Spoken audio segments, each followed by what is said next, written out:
A Smart Little Girl by Richard Phipps. My dad doesn't like me as much as the rest.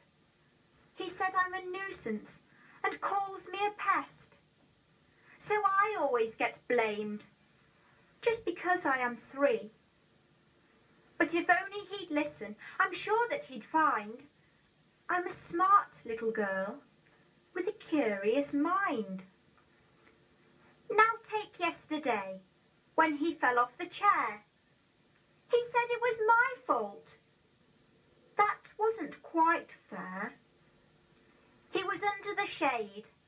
The bulb needed renewing, so I switched on the light, so he'd see what he's doing. There was such a commotion, a great flashing spark. What can he expect if he works in the dark?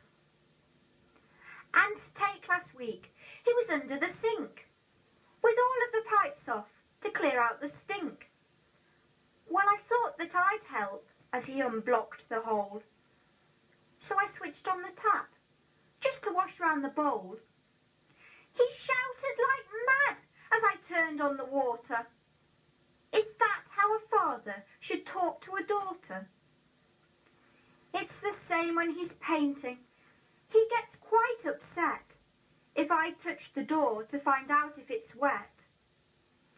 Or take when he's changing the oil in his van and I'm cleaning the inside the best that I can.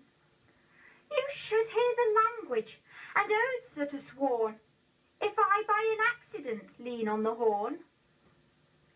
Still, it won't be much longer until I am grown, and soon I'll be married with kids of my own.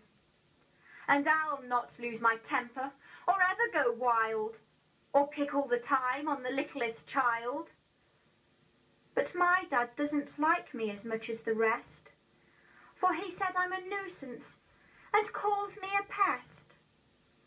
But if only he'd listen, I'm sure he would find I'm a smart little girl with a curious mind.